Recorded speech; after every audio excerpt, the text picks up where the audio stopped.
Gikundi kia mbeu njithi mwena wa Nanyuki kaunti-ini ya Laikipia nimeyumiririe na kumenereria kuhagurwo kwa urorari minista wa kigina kaunti-ini ino Murugi Ndai makiuga uyu ni muthutukanio uria ukoretwo githi na mbere bunge-ini ya kaunti ya Laikipia. Zile allegation ama mambo ambayo county assembly wamesema kwamba yule CEC wa finance Bwana Murongi amefanya ni mambo ambayo si ya kweli, hawajaweza kudhibitisha. Kwa mfano vile ambavyo wanasema ya kwamba Bwana Murongi hakuweza kuwa involve ama kuwaita wale wananchi ili waweze kuzungumzia kuhusu ile finance bill.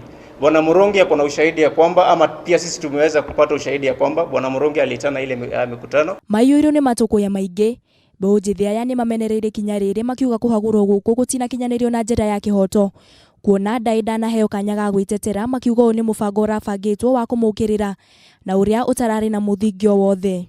Makiaria na andiki a mohoro matongoretio ni mwaria wao Lilian Kendi maigite gukoretwo na ngucanio cia kiutongoria gatagati-ini ga thirikari na bunge ya kaunti ya Laikipia kuria maugite uyu ni muthutukanio wa gikiro kia iguru kuona Ndai ndarari na mahitio mothe. CEC wa finance amewekelewa maneno mingi, mashtaka, mara hajafanya public participation kwa finance bill, divert funds, amehaya wameru wengi kwa ofisi, na tunasema haya mashtaka ni mashtaka ambayo hayatufurahishi. Tunahisi kana kwamba tunaonelewa, tunahisi kana kwamba sisi hatufai kupewa ofisi za Laikipia, tunahisi kana kwamba sisi tuko kiwango ya chini sana, hivyo ndio tunaonewa, wengine ndio wanafaa kuchukua ofisi, sisi tuwekwe nje. Oho mbeu njithi aya ni mokiriire kuhagurwo kwa Ndai makiuga matina kuruhanio niguo kuheana mawoni mao kuria riu moritie gavana wa Laikipia Nderitu Muriithi kuingirira cira uyu na gutigirira Ndai ni acoka wabici-ini.